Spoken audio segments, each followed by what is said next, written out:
Particular one here, and you will be measuring the distance from the front. And take the colorbond. What we'll do is we'll treat the colorbond fence line there as the boundary line. And what I want is a couple of dimensions. One to the front of the brickwork here, because what we're looking at is what that dimension will give us. What? Setback, yeah. Setbacks to the garage, and in this particular case, it's for parking facilities on the front, so it's one you've got to be careful of. In a lot of the estates, guidelines will obviously always set back. You'll see here, the front of the garage is set back to the actual front of the house. The reason for that being is that they don't want to be driving down the street in the boulevard and see garage. They don't want that to be the feature. So what we're going to do is a couple of quick measurements. Adrian, if you'd like to take this one, and Jen on the other end of it, and let's have a dimension from the front setback. Just put it right onto the wall.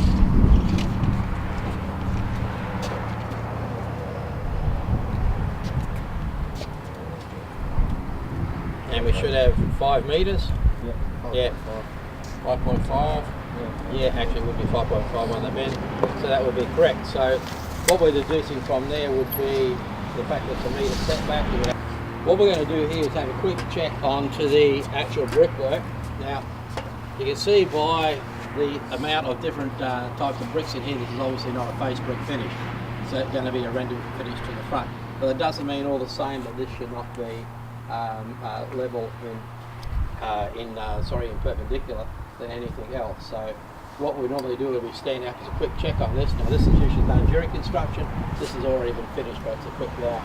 It's always a good check to sort of come in and check the level and where it's how far. Now, when checking brickwork against levels, there is a certain amount that you're allowed. So what document would you be able to check? Guidelines of tolerances? Standards and tolerances, that's the one. Okay, they've done a recent one now, 2014, but that's pretty important. So when you're able to be able to check that, you've got to make sure that your allowance is, or you have a decent sized level, that you can maintain the level over the whole. This one's, oops, sorry. Yeah, there we go. So we're maintaining at a level point there. You can see we're using the top one here in this case as the level that's coming in between the two lines. So we're at a point of level there, okay? And we're maintaining it there. So over that point means it's pretty well in level within a 2 metre distance. So over the allowance is about 25 mil, over 3 metres, and we're well inside of that. Also another one I usually like to check when we go inside, and that is doing the same thing and checking the level going across the front. And what we're looking at there is that we're getting no deviation. So you put on these ones so that the level's a good instrument to have. So we're putting it up against there, we're seeing, in this case, no deviations of the brickwork along the line of the level. Okay, and we'll be doing the same thing with the timber work inside. Because again, there are limitations within deviations of that. So there are two general things you usually want to check with brickwork. A, that it's going up at level, and B, that the brickwork is staying nice and straight and long like that. We'll refer it back now to AS1684 and our timber framing. So we're going to look at a general sort of wall structure here. It's an internal wall. In this case it may not be load bearing, because I haven't finished the ribbon plates yet. But we'll look at the general sort of general structure, and we'll just talk about those load points. And we discuss load points as well. So first off, structure wise, everybody tell me what the bottom part there is. Bottom plate, okay. Studs work in between the studs. Nogging. Top plate. Pretty good. Above us, sitting our roof trusses. Now within the truss we have a couple of components in itself. This being the bottom one. Can everyone remember what the... You've got cords. Yeah. Oh, you want to know what that is? The truss beam. The truss beam. Internally, we call them the webs. Okay. So as you can see, it's all about transferring those loads along the bottom beam of the truss to be able to spread those load paths that we talked about. So when we talk again about the load paths again, and any loads, and we'll take for instance, say this truss is sitting on here now, that it's transferring down onto the bottom plate, which is being spread across here. So at the end of the day, that load path coming through has to be transferred around and across the slab. When we look at the fact that these trusses are going to be spanning from here to here, where then would most of the external or the load of the roof be transferring to? External walls, that's correct. So underneath those external walls, what would we expect to be? Footings? Yeah. And then the engineers would discuss that. We're probably at too late a stage here to see the actual footings done, but that's exactly what they're there for, is to be able to transfer those through. Now a couple of other points along the way, we'll see on the top, on this section here, let's go back over here to a point. Plywood is here as? Bracing. Okay, now up above this doorway, what do we have in there? Lintel. A lintel, that's correct. So you see in the case of this, there's obviously load bearing up here, staking the extra plate up above it to take some load weight from a truss point. So we've got a double plate there where the truss will sit upon. This particular lintel now is transferring the load, which way? Horizontally. You can see here where it's being picked up by the additional studs under that point there and transferring that back down again. So underneath that point here, on the bottom plate, again there would be footings or internal beams in the slab design done for that. So again, it's all about this load. Load coming onto here, because if it was transferring onto this, the sill plate, what would be happening? We get bone. If that's happening there, what's happening to our doors here? They're not opening, are they? Exactly. So the whole idea is you take that load path round and away from that, and we'll look in a sec at some more serious sort of uses of the coil frames in the case of this. So again, bracing, top plate, and we call this an additional one to take load bearing. It's a ribbon plate or double top plate, sills, and again section there. We've got the lintels are being put up to transfer the weight around that window, down through the jam studs into the external frame. So the whole thing about any design, any of the houses we see around us, is all based on the same principle within our AS1684. Take the load weights, transfer it out to the external walls, bring it down through the external walls and into the footings around it. Pretty straightforward, simple structural design that's maintained. 2 stories or single stories, it's all the same. Now the whole time, if you remember before, if we're talking about our composite beams and our weight there, we're talking about the amount of weight on that, and we want to be able to take that weight better, then what do we do with the internal structures underneath of it? Put more of them? Yeah. We're closer together. That's right. So if we're talking about something with a concrete tile roof, the trusses up above it might be at 450 centres. When we come down to a metal roof where we're half the weight load, then the trusses can actually be up to 900, even 1200 in particular cases, depending on what support they've got underneath of them there. So that's quite significant. So although we might have a bit more cost structure with the actual cost of a Met Colorbond roof as opposed to a roof tile, our structural cost can be significantly half, because the whole structural load bearing reduces quite significantly. It comes down to the amount of trusses and the spacings underneath, and underneath those trusses, which are going to be sitting over the top of a truss, an external stud formation. So there's a whole heap of studs are reduced in the actual external frames as well. So it's a bit of a cost factor in that. So it's not just taking that load, but it's being examined the cost required to maintain that load up as well. Okay, now we were discussing structural load a bit before with the general timber frame. I've often mentioned to you, for those in the Cert 4 classes and both in the diploma classes, how when you're getting into commercial buildings, that the whole design work of structural load changes significantly, purely because of the weight of the loads going on it. When you're going to even medium rise, which is how many floors? 3 to 10, spot on. So when you're talking about those additional heights and loads and that sort of thing, then obviously the framework's got to be structural. Now, you'll see, and when we talk about the high-rise in New York and all that sort of thing, high-rise downtown, that steel construction is obviously comes more into the fore.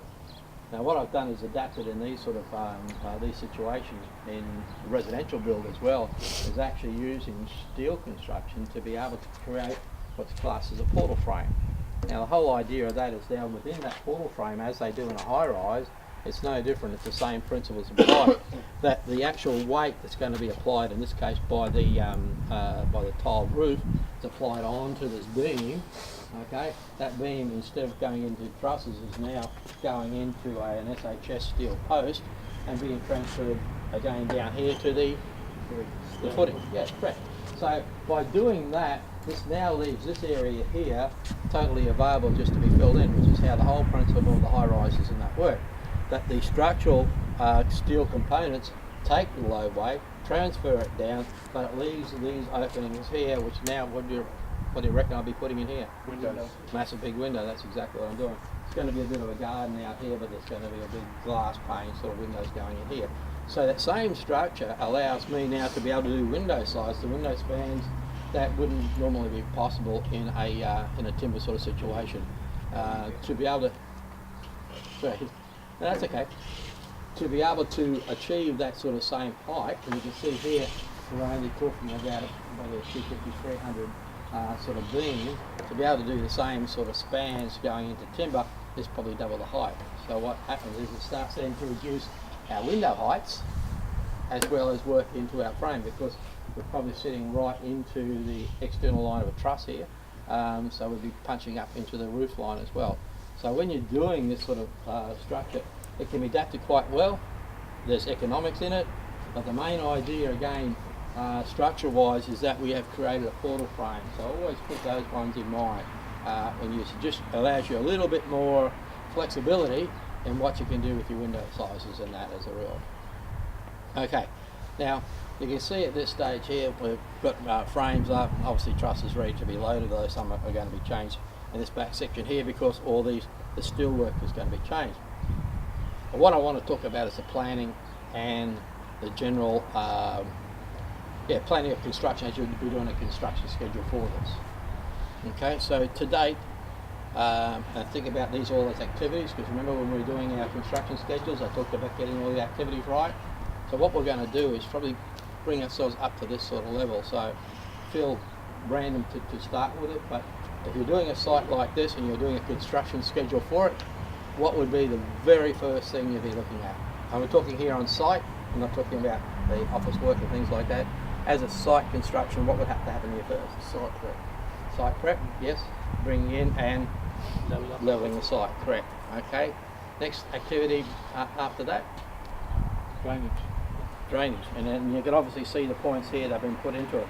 Now, in putting in the drainage, you'll note that we've got points coming up through the slab as well. So obviously they had to come through. The same time as the drainage, what else would we have had to have here on site? Meter box. Meter box, and you'll see So meter box is down there, so the meter box is in, so electrical rating's in. So virtually the main services of the site are here already. Other services that would follow would be water and gas and sewage is part there. But electricity, but probably cabling, ambient, that sort of thing these days is pretty common to do that. So yeah, getting the services in, that's that main strategy right at the very first. Okay, so we've got our services in, we've got our drain points as we noted here, and the ones that are coming up through the slab. What's the next task? excavation. We've pretty well leveled the site. Oh, right, yeah. Peg it, set it out, that's right. We need to get our lines in place, because if that is a dimension from there to there, it must be pretty important that we've given our concrete as something to work with. And you can see in here, just look over the side here, we have our rebate edge in there. So when they're setting up for this, they're working to the outside points, obviously, because that's going to be the outside walls. So again, keep that one in mind, because what could happen, what could change with this outside wall line here and the rebate. Instead of brickwork, it could be frame timber or something else, yeah, in which case the rebates aren't mine. So always keep an eye for that for the external claddings of the house that are noted on it, because it will obviously change your rebates as you're going around. You need a RIC rebate, but you won't need that if you're going to put timber on the outside. So just a small hint. So we're doing our set out. What do we usually use to establish our set out points? Surveying. Surveying, yeah. Now we can have two ways we can do it here. We can do it ourselves, or we can get a surveyor come in. The surveyor would actually note the points there for us. We can do it ourselves by setting up Laser and pegs. Laser level and pegs. labellers and pegs, yeah, or hurdles, and hurdles, and go from there. So we'd set up our hurdles first, and pin our points from the measurements, as we did no difference before with our probably using the site pegs and using the tape measures, either long or short tape measure, to do it, to be able to get our points on our hurdles.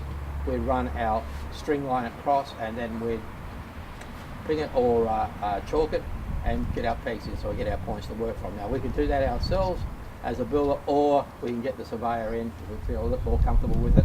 And these days they're asking for a bit more certification on that. The point is, you get your surveyor in, you will get a certified plan, you will get a certified set out plan, which is pretty good that way. Point being, or the improvement on setting it up yourself and hurdles, is that you can maintain those there, and if things are getting knocked over by the bobcats and whatnot coming in there, then you always got those hurdles there as a permanent sort of marker. So good way. So we've set it out. From set out, where will we go to from there? It's all in place. Lines are marked. Blocking for the concrete. Yeah. We said excavation for footings. Yeah. I'll take that. In this case, depending on the particular site and the type of soil, it might require additional footings. In this case, there were some footings out the front there because there's extra block work and that going on. So there were some additional footings there. So we've done the footings. We've trenched that out. At this stage, we should be ordering what? Trench mesh, chairs, getting everything in place for the excavation report. Rebars. Yeah, rebars and that sort of thing. So again, your materials have got to be lying on site. So when you're doing a project like this, it's no good having the materials turn up and not having your trades turn up. Yeah. So again, we're talking about planning and scheduling and getting materials and trades on site. Pretty important in that regards. Okay, so we've got our particular materials on that of the land there. Our trades are turned up. We've done our footings. What are we doing next after that? Termite protection. That's right. If it's in a classified area, now there's two types of termite protection: Type A and Type B. Anybody tell me what Type A is? Type A is plastic underneath. Well, it could either be spray, I guess, or plastic underneath the actual. That's Type B. That's Type B. Type B. A is the mesh that goes around you. So where you have protrusions coming up through the slab, that's your Type A. Yeah. Okay, and Type B, is your going around through your weep hole line, following your brick veneer, or your brick veneer, or treating it if there is timber coming down that line as well. So we're talking about termite protection, which is now pretty well covered in the NCC and it's a section of its own. We're talking about a number of different types of protection. You can go with the stainless steel mesh around the outside. There are chemicals that can go around the outside, and there's also barriers that can go around the outside. That's correct. Now, in some areas, and it's purely a cost sort of thing, you'll notice on the edge of the slabs here, we have a free-form level about 300 millimetres. Okay, if that distance from natural ground level is maintained, that's called a visual barrier. Okay, it means that the whole idea being is that if you have treated underneath, and to be able to get into the house, the termites would have to come up the side of the concrete into your weep holes in your brickwork and get into your house from there. That they then would have to build mounds to come. They're being subterranean, they'd have to come to the outside. The idea is then you would see the mounds and you would obviously spray them. Anyone want to remember the Pythagoras' theory? It's a 3, 4, 5, isn't it? So what we can do in these sort of situations, 3, 4, 5, is a bit of a quick check on whether the square or the formwork is set up. It's a quick one. Sometimes you like to trust your trades that everything's right, but it's a very quick one to check up. So 3, 4, 5, meaning that if we measure 3 metres from this corner to that corner, and 4 metres from that corner to that corner, we mark those 2 points, then it should be 5 metres. So no matter by pure mathematics, we're always in a 5. So if it's values of 3, so 3 becomes 9, 4 becomes 16, then 5 will become 25. So you can actually apply it to large sort of scales too. But we might do a quick check on that one, hey? So if we can get a line here.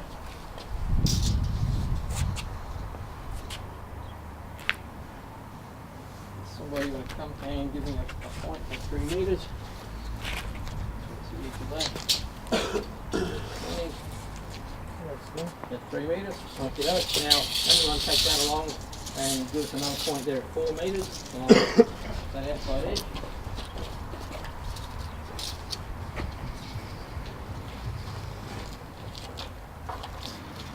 Our external timber framework and the brickwork following on the outside and the internal walls should always work into a square point, which is pretty handy, because obviously in this sort of level here, being a display home, the finish would probably be tiles. In this case, with modern porcelainic tiles, which are very, very square, and note those sort of things, you know, quite sharply. We feel confident that we've gone into a situation where we're going to have a nice square room to tile off of. So that's just a little check using the old Pythagoras and Syrian, but applying it to, you know, sort of modern setouts. And that's a good way to check your formwork prior to pouring the concrete. That's right. Okay, now we mentioned before we're setting up our formwork. What should be ordered and arriving on site then at that point of time? Concrete. No. Surveyor. No. Oh, yeah. Mesh? Mesh. Yes, mesh. You make sure your surveyors come to check, or the council guy to sign off that you've done your footing. the building correctly. Yeah, building correctly. That should have been done. Your mandatory inspections, correct, for your footing work. Internal checks as well. Internal checks as well. Internal checks. That's right. We should be internally checking for the mandatory check that the guy's going to make up. So one of those is the square. Another one would be checking internal dimensions of the job. And then what will be checking inside, which will be inside the formwork. The trench mesh, the cages, footings, the spacings. Spacings, that's right. And where are we going to get that information from? This one, your footing slab design. It's this Footing and slab design, that's right. Engineers putting foundation slab design, that's right. Because they've laid it out, they usually give you a pod layouts.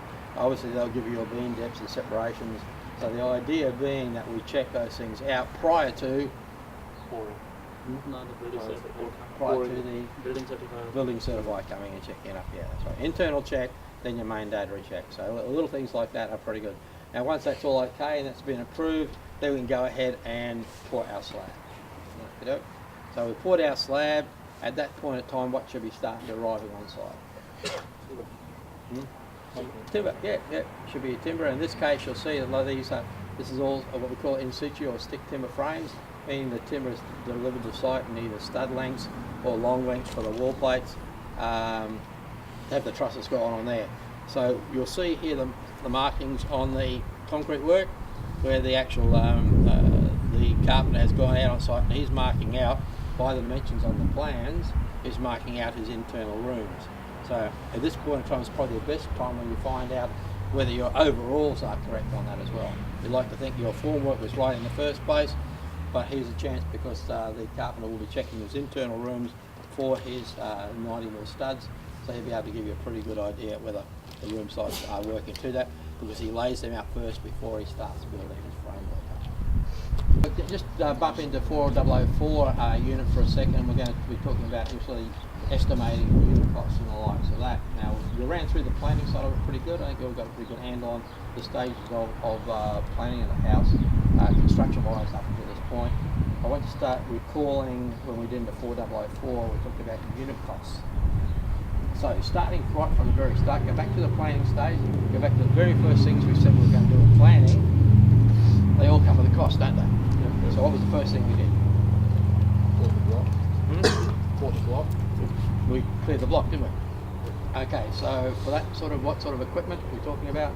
We excavator, bucket, or dumper trucks. Yeah, okay. So in those sort of regards, that sort of equipment, what is the unit cost that would be normally applicable to that? Machinery per hours. Machinery per hours. Machinery per hour, And that's the right. quantities cubic meter, dumping fees. Yep. And And we labor as well. And in labour, in particular labour, and that would be based on hourly rate as well. So when we're talking about clearing site, we've got to take into all those considerations. We have obviously the excavator or whatever equipment we're going to use, Bobcat, to clear the site in the first place. Again, depending on the site, what it is, there might even be rock breakers required for it. But again, if there's rock breaks, then that's an hourly rate.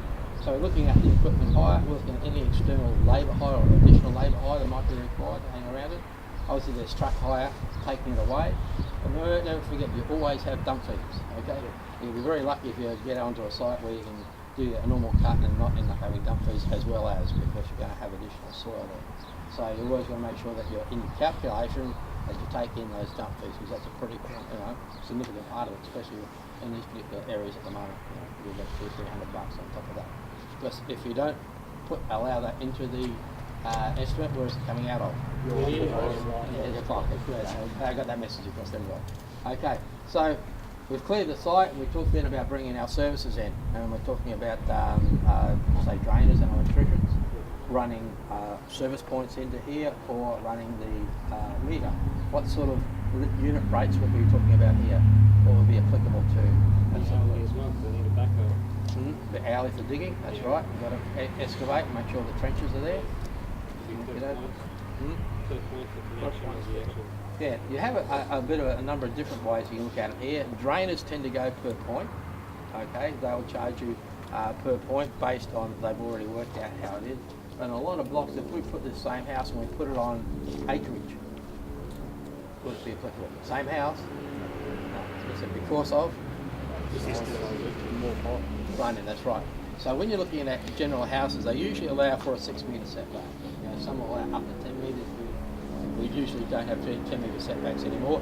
So we're usually allowing a 6 metre setback and allowing to run here. So that also goes for the cabling for the electrical. So they allow for a unit price for the meter box to put that in there, and they'll run a per linear meter rate again from the, where would they be running the pit? From the pit to here, and what sort of power would they be running from the pit to here? Maybe single phase or 3 phase. Yeah. Single phase or 3 phase in the case of you had to use Air conditioners. air conditioners, that's right. So we're getting the single phase, 3 phase power in here, again, per linear rate, but a unit price at each price on the electrical box. Okay, so we had our services in there. We're setting up for the, we're bringing out the surveyor to set out our points. How's the surveyor going to charge us? For the visit? You Otherwise, usually for a have lot size per square, under 500 square meter, there's a different charge. If it's more than 500 square meter, Yeah. after that. That'd usually be when they're doing the original survey. When it comes to setting out the points on here, they usually charge more, because you could come out and do a pure square. If you did a pure perfect square, how many points would you have? to set out? Four, that's right. Do we think we've got more than 4 here? Yeah. Yeah. So when they come to doing actual set outs, as opposed to the original survey, they'll charge us per point. So when we're looking at that, in cases like this, we'd have a internal point, external point. External point, external. This secondary slab is poured later. So we're getting internal and external. So to be charged on, if it worked out to be 20 points and it's $30 a point, then we end up with $600 bucks. That's right. So that's the way it sort of works when we're doing set outs. Because obviously, the more points, the more complicated, the more the checks they've got to do, the more time they're going to spend on the site. So when we're looking at a house like this, we're having ins and outs as opposed to that wall going straight across there. Okay, we would have roughly 2.5 meters from there to there. But now we've still got that 2.5 meters there, but now we have 2 meters from there to there, twice. So we've now added in an extra 4 meters, that's right. So that's 4 meters of wall underneath. Keep going down. 4 meters of footings, okay. 4 meters of excavation. 4 meters of Steelwork. keep going up. Steelwork, Profit semi-mesh, framework. Being the steelwork in there, there'll probably be lintels around it as well, and on it goes. So just in one small little area, we've added 4 meters of a lot of cost into the house. So this is where design sometimes overrides common sense. in this case being a display that is done for a particular reason, that sort of cutouts there. But the whole idea is that when you're looking at design work as opposed to cost, that the squarer the house, the more cost effective it is. Okay, but again, to obviously add features, you always got to remember as soon as you start doing things like that, as a simple little exercise as such, the only saving you got there is you got probably 5 square metres of concrete. That wouldn't be there. Okay, well, that's the only saving on it, as opposed to all the additional costs that you've added in there. So when you're looking at something like that, that's the actual cost that you got to do. If the client asks for it, you would say, okay, well, we're taking out that concrete, we've got a steel and 5 by 300 of concrete, but we're adding in footings and extra brickwork and extra lintels and steel to create that. So they're the costs that you've got to be working on. Now we're talking about, now we've set up our formwork and we're bringing in our steel. Steel will be ordered per, It's usually linear meter or by. I'm talking about probably our mesh, our slab mesh. Sheet. A sheet, yeah, based on the different size of it, different cost per sheet. Obviously the little chairs, the trench chairs, usually in bags of 50, 100, so paying by the bag, yeah, that's right. And the waffle pods are usually per Square metre? per square metre actually, yeah. So I always thought you would charge you per each, but they actually, when you're getting a price from waffle pods, they usually base it on, sometimes they can give you an each quote per job, or they'll charge you per square metre based on the height of it, because the height of the slab will determine the thickness of the thing.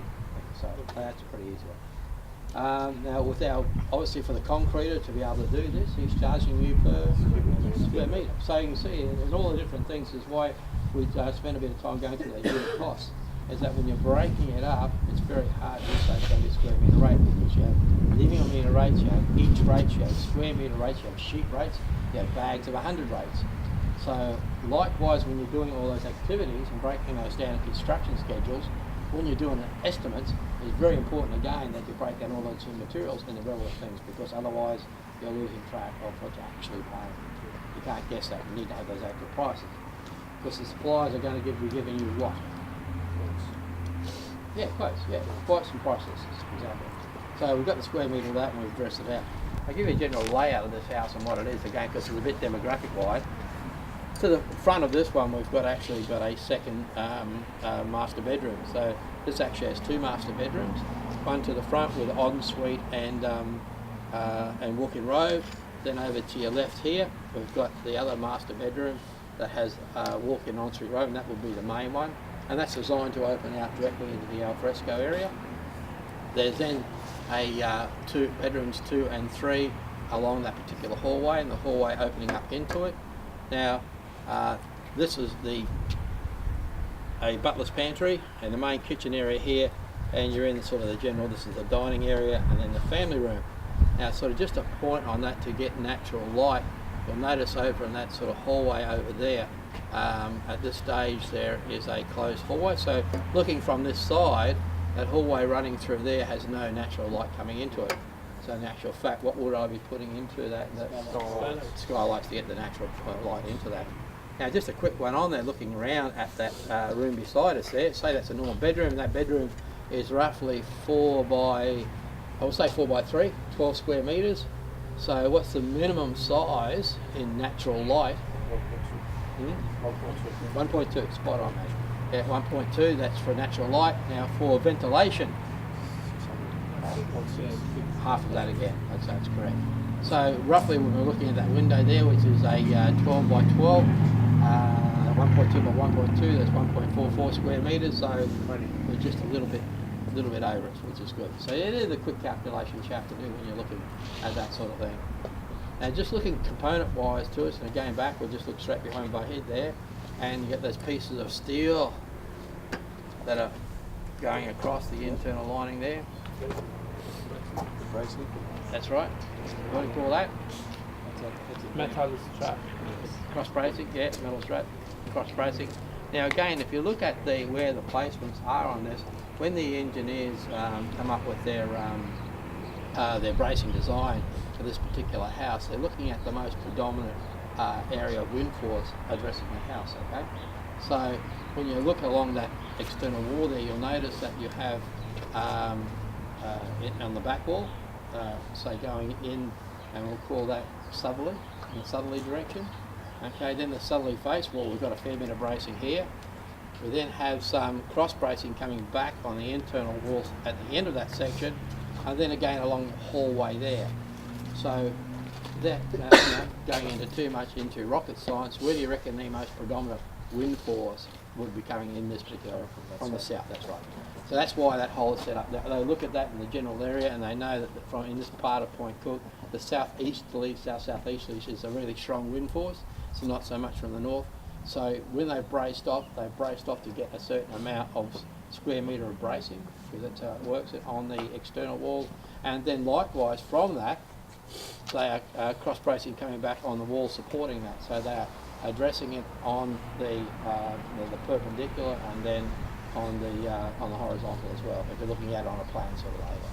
When you're looking at your AS1684, there we go back for a little bit. When you're looking at your AS1684, the tables at the back are good for your sizes of your timber beams and everything else, but the important part to have a look at is actually in your bracing section prior to that.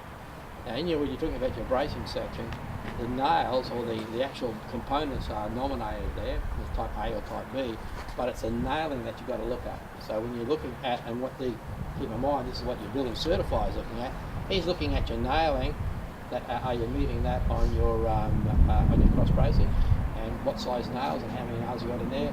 And likewise, whether you're talking in plywood bracing or you're talking in masonite bracing, the definitive nail sizes, definitive spacings in between, depending on where it's placed on an external wall or an internal wall, whether it's on the top plate or going down across the top, there's specific spacings there for that. And that's where your AS1684 is so important, because when a building certifier comes out and that, you might as well have some chewing gum on that wall as opposed to plywood bracing if it's not nailed off in the right way. So any sort of bracing gets its strength from what we call the JDN, the joint, the JDN is the joint nominating sort of factor, which is the size of the nail and obviously how deep it must obviously go into the timber and the number of them. So that's where we get our strength from. When you look at this whole wall component there, top plates, studs, bottom plates, the noggings in between, and the noggings are only there virtually to keep your wall straight and have something to nail your plasterboard onto. The whole idea of that, or the strength of any of that, is purely by the nails that hold it together. Okay, so keep in mind when the building certifier comes out for, he's looking for that. Doesn't matter how clean your timber, how straight your timber is, it doesn't have any structural effect unless it's nailed off in accordance with the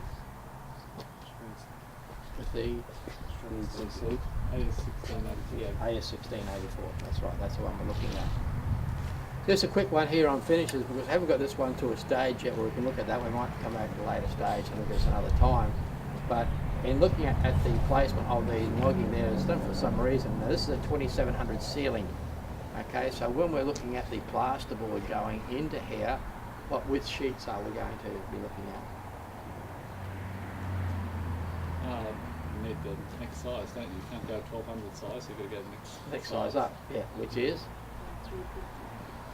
Sorry, Jen? 1350. Yeah, that's right. We're going 1350, 1350. So it's always a thing to remember with sheet sizes when you're going plasterboard.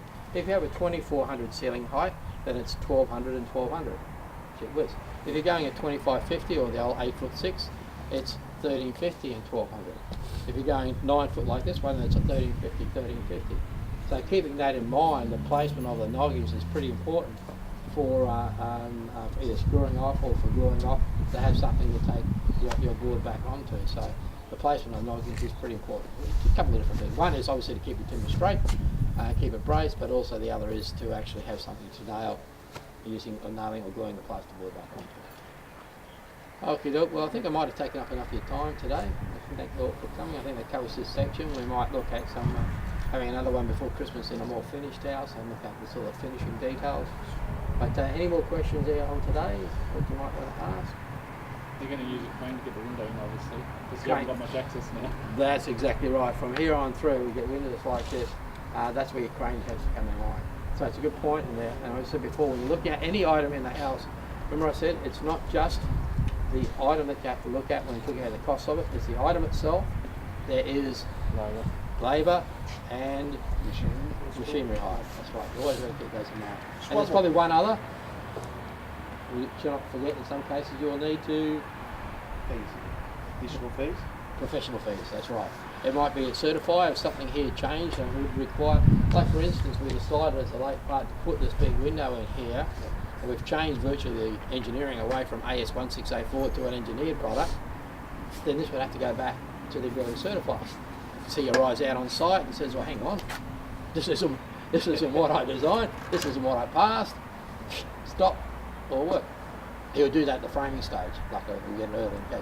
But that's the point. When you're doing those sort of things, if it requires a structural change, it's very important that on top of all those things, materials, labour, machinery hire, that you check and see whether it has to go back across the draftsperson or your architect. It has to go across maybe your estimator, and it certainly might have to go back across your building certifier. So always keep those things in mind. When doing a variation, variations are important. That's why I spent that little bit of time in it to keep rethinking everything that must go into that variation. Okay, and having done the variation, who do we send that back then to? The client, and we get, what do we have to get? Sign off on it. Before we do any work. Spot on.